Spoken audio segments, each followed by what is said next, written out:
बुखारी साहब से जान लेते हैं। बुखारी साहब, पुलिस कहती है रैली हमने करने दी, लेकिन उसके बाद जब अहाता अदालत में और चीफ जस्टिस की अदालत के बाहर वो हाउस लगाना चाह रहे थे तो हमने रोका, और जिसके बाद ये सारा सिलसिला हुआ। अब सवाल बुनियादी ये है कि तरीक़ाकार क्या है, क्या अहाता अदालत में एहतजाज हो सकता है, और अहाता अदालत का जो प्रोटेक्शन है उसकी ज़िम्मेदारी किस पे आयद होती है? शुक्रिया। देखें, जो अदालतों का तकद्दुस है उसको तो पामाल नहीं होना चाहिए। आपके गिले शिकवे हों, बिल्कुल आप गिला शिकवा करें, तोड़ फोड़ भी नहीं होनी चाहिए। पुलिस को बिल्कुल नेगोशिएट करना चाहिए था, और वकला पे तशद्दुद तो ये तो कभी ये भी माशरे में इस बात की इजाज़त नहीं दी जाती कि वकला हों या कोई और सेगमेंट ऑफ सोसाइटी हो, पुलिस को या रियासत अपना जबर इस्तेमाल करे। मसाइल नेगोशिएशन से हल होते थे। अगर वो अपना पॉइंट ऑफ व्यू लेके जाना चाहते थे तो बिल्कुल उनके डेलीगेशन था, वो chief justice of Lahore high court से मिलवा देते या रजिस्ट्रार से मिलवा, जिससे भी मिलवाना था तो वो था। लेकिन तशद्दुद बहरहाल सूरत ये दोनों साइड्स को भी इज्तनाब बरतना चाहिए, तशद्दुद की तरफ माइल नहीं होना चाहिए। वैसे दुनिया में आजकल कहीं और भी एहतजाज होता है तो वहाँ पे भी रवैये कोई इसी किस्म के नज़र आते हैं। शायद आपने देखा हो कैलिफोर्निया यूनिवर्सिटी में जो पैलेस्टीनियंस के हक़ में हो रहा है, वहाँ पे भी इस किस्म के वाक़यात रूनुमा हो जाते हैं।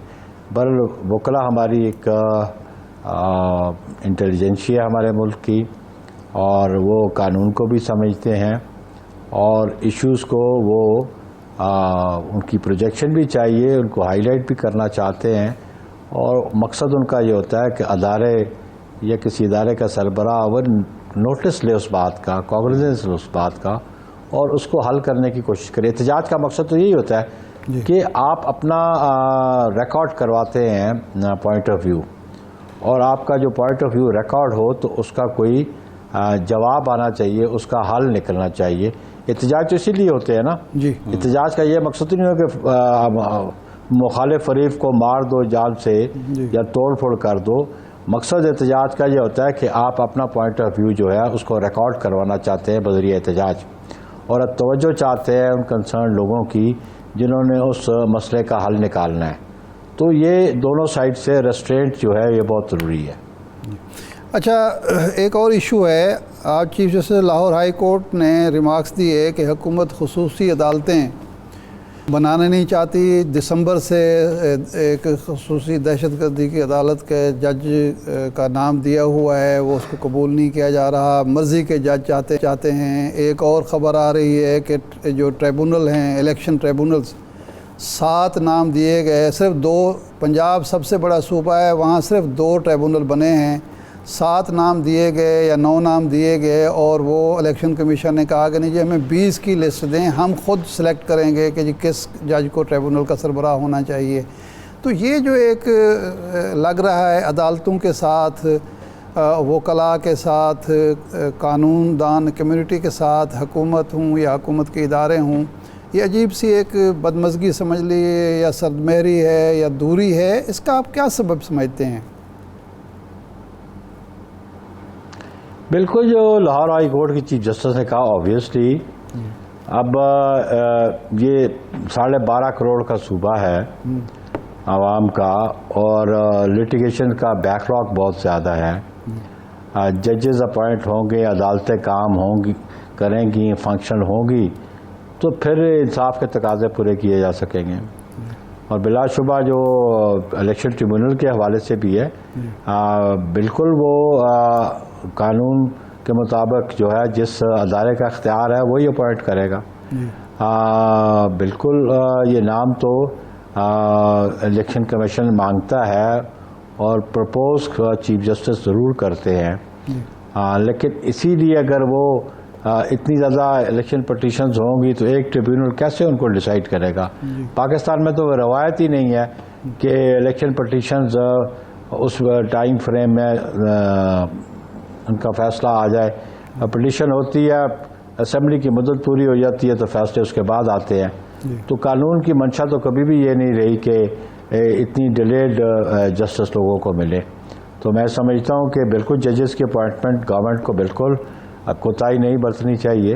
गवर्नमेंट की ज़िम्मेदारी है कि लोगों को इंसाफ मिले और उसको इंश्योर भी करें, और जजेस की तादाद बिल्कुल बढ़ानी भी चाहिए, और उनकी जो अपॉइंटमेंट हैं, जो वैकेंसीज पड़ी हैं, उनको फिल करना चाहिए गवर्नमेंट को। जी। अच्छा बुखारी साहब, ये बताइएगा, एक तो ज़रा ये बता दें कि ये जो वकला ने हड़ताल की कॉल दी है, इस पे पीपल्स लॉयर फोरम और पीपल्स पार्टी क्या उनके साथ है? वो इस कॉल में हिमायत कर रही है इस कॉल की? देखिए, people's lawyer forum lawyers community से है ना, तो लॉयर्स की कम्युनिटी जो है उसकी रिप्रेजेंटेशन लॉयर्स की जो बॉडीज़ हैं वही करती हैं। उस पर ऑब्वियसली हर बार में हमारे नुमाइंदे मौजूद हैं, और हर बार की जो है ना इलेक्टेड बॉडीज़ मौजूद हैं, और इलेक्टेड बॉडीज़ जो डिसीजन करती हैं ऑब्वियसली वकला उनको फॉलो करते हैं। यहाँ पे एज आ पॉलिटिकल पार्टी बात नहीं है, वहाँ पे एज अ कम्युनिटी बात होगी। तो वो लॉयर्स जो भी हैं वो अपनी बार के मामलात को सामने रख के अपनी कंसल्टेशन के, जो अपनी उनकी कैबिनेट है उनकी कंसल्टेशन से फैसले करेंगे। सही है। अच्छा दूसरा ये बताइए कि सुप्रीम कोर्ट में एक और भी मामला चल रहा है। 6 जजों ने जो ख़त लिखा था, मदाखलत का इल्ज़ाम आयद किया था, अब तजावीज़ आ गई हैं आपकी बॉडीज़ की तरफ से, उस पर जुडिशल कमीशन की बात भी हुई है। आप समझते हैं कि इस मामले पे जुडिशल कमीशन बना देना बेहतर होगा? देखिए जी, ये इंश्योर करना तमाम स्टेक होल्डर्स का काम है कि इंडिपेंडेंस ऑफ जुडिशरी पे हम बिलीव करते हैं, और आइन के तकाजे भी यही हैं।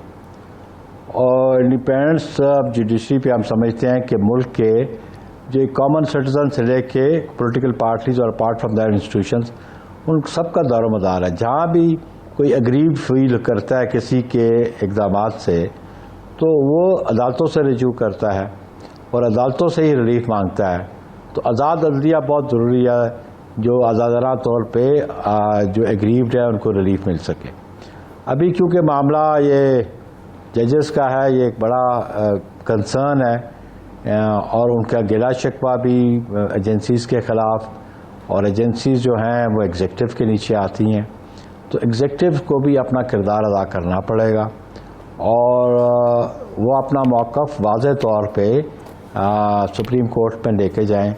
लेकिन जजेस को उनको इंश्योर करना, उनकी प्रोटेक्शन, उनकी प्रॉस्पेरिटी है और उनकी डिग्निटी को मलूज़ खातर रखना, ये तमाम इंस्टीट्यूशंस का काम है कि वो उनको मलूज़ खातर रखें।